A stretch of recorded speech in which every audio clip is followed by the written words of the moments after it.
दी artistics cartoon cartoons की दुनिया। विशाल एक शहरी लड़का था। उसे नानी का गांव बहुत पसंद था। हर गर्मियों की छुट्टियों में वो नानी के गांव जाया करता। बहुत से कपड़े ले जाता हूँ, सारी छुट्टियाँ वही रह के आऊंगा। नानी के गांव पहुंचते ही उसकी नानी झूम उठती है और उसे गले लगा लेती है। मेरा बच्चा, मेरा लाडला पोता, तुझे देखने के लिए आंखें तरस गई थी मेरी। चल, तेरी फेवरेट सब्जी बनाई है आज। उसे नानी के गांव में बहुत से दिन बीत जाते हैं। एक दिन वो खेलते खेलते एक वीरान कुएं के पास चला जाता है। उसने इतना गहरा और अंधेरा कुआं कभी नहीं देखा था। कितना अंधेरा है नीचे, लगता है गहरा है, पर ये इतना सुनसान क्यों है? यहाँ पानी नहीं आता होगा क्या? अगले दिन विशाल अपने नानी से कुएं के बारे में पूछता है।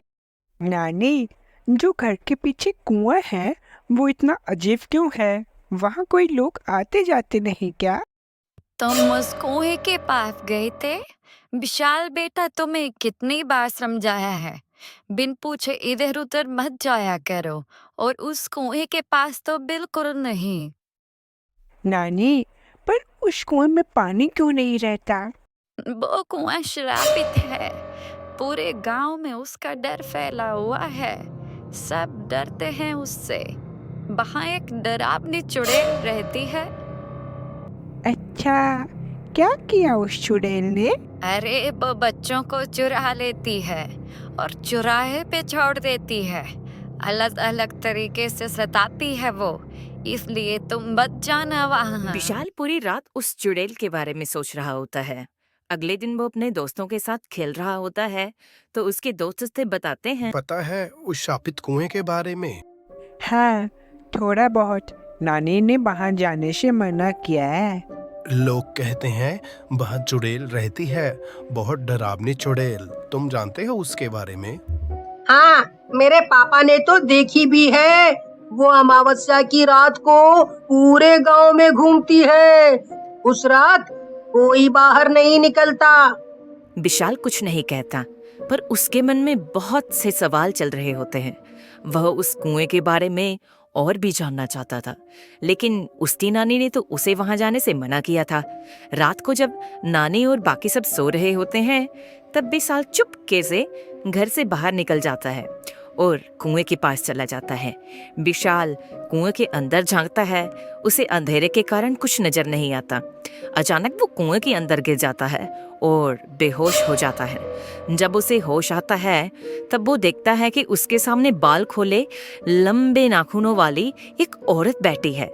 विशाल डरकर कांपती हुई आवाज में कहता है, कौन हो तुम? मुझे जाने दो, मुझसे गलती हो गई, मुझे जाने दो। डरावनी औरत का जवाब आता है, मैं प्रभा, कई सालों से इस कुएं में कैद हूँ। कि कोई तो होगा जो मुझे इस कुएं से बाहर निकालेगा, मुझे इंसाफ दिलाएगा। कैसा इंसाफ? सालों पहले की बात है। मैं भी तुम्हारी ही तरह एक आम इंसान थी, पर मेरा पति मुझे दहेज के लिए रोज परेशान करता। वो शराब पीकर आता और मुझ पर जुल्म ढाता। और जब मैंने उसके खिलाफ आवाज उठानी चाही तो उसने मेरी हत्या करके मेरी लाश को इस कुएं में फेंक दिया। उसके बाद से ही रोज मैं रो बिलख कर लोगों के सामने इंसाफ की भीख मांगती हूँ, पर लोग मुझे श्राप समझते हैं, मुझसे डरते हैं। तुमने कभी किसी से कहा क्यों नहीं? तुम्हारे पास तो शक्तियाँ हैं ना, तो तुम तो अपने पति की सच्चाई बाहर ला सकती हो। हाँ, पर लोग मेरी बात ही नहीं सुनना चाहते। वो मुझसे डरते हैं, सब सोचते हैं कि मैं बुरी हूँ। अगर तुम अच्छी हो तो गांव में इतने हादसे क्यों हो रहे हैं? ये कौन कर रहा है? शायद गांव में कोई दूसरी चुड़ैल है जो मुझे बदनाम करना चाहती है। मुझे इसके बारे में कुछ नहीं पता। मैं इस कुएं से बाहर नहीं निकल पाती, तो इसके बारे में ज्यादा कुछ नहीं बता सकती। तुम चिंता मत करो, मैं सब पता लगा लूंगा कि ये सब कौन कर रहा है।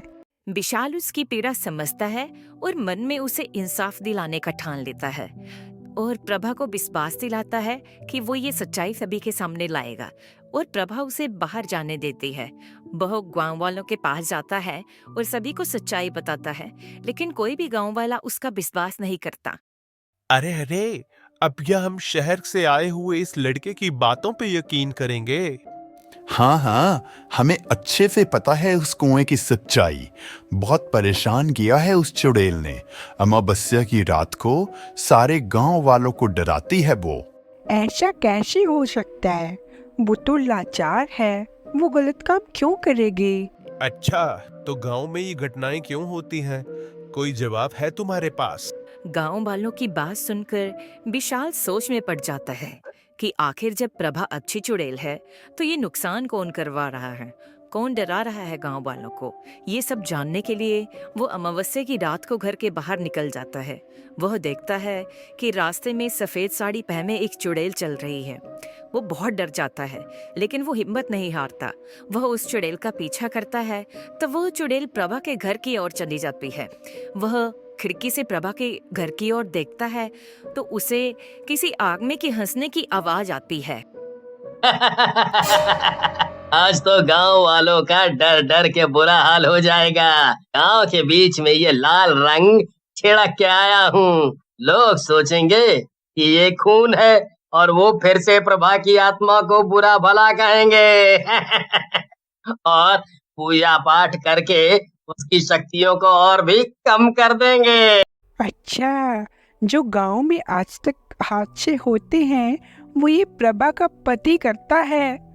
अब तो इसका पर्दाफाश करना ही होगा। अगली अमावस्या की रात को दोबारा प्रभा के पति का पीछा करता है और गांव वालों को शोर कर कर के जगा लेता है। सभी गांव वाले इकट्ठे हो जाते हैं और प्रभा का पति पेड़ के पीछे छिप जाता है। अरे ओ विशाल, क्या है? आज तुम अमावस्या की रात को बाहर क्या कर रहे हो? ये पूरे गांव में शोर क्यों मचा रखा है? वो चुड़ैल यहीं कहीं होगी। हाँ, मिलना चाहेंगे आप अपनी चुड़ैल से? विशाल पीछे से प्रभा के पति का हाथ पकड़ के लाता है। सभी गांव वाले हैरान हो जाते हैं। ये है चुड़ैल। अच्छा, ये ब्रिजेश का करा धरा है। ये इतने सालों से हमें धोखा देता आ रहा है।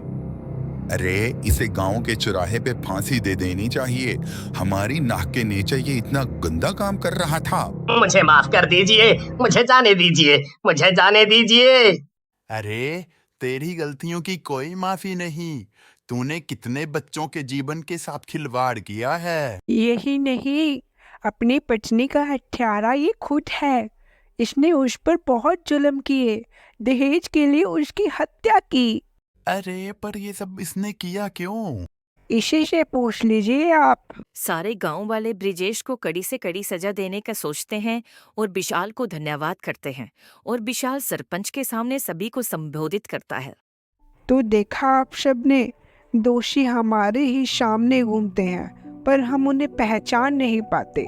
दहेज एक बहुत बड़ा पाप है और इसका समर्थन करने वाले भी सभी दोषी हैं, जिन्हें कड़ी से कड़ी सजा होनी चाहिए। सब विशाल के लिए ताली बजाते हैं और उसकी प्रशंसा करते हैं। नानी जोर से विशाल को गले लगा लेती है। मुझे तुझ पर गर्व है मेरे बच्चे मेरा बच्चा। ऐसी मजेदार वीडियो देखने के लिए हमारे चैनल को सब्सक्राइब करें और बेल आइकन दबाना ना भूलें।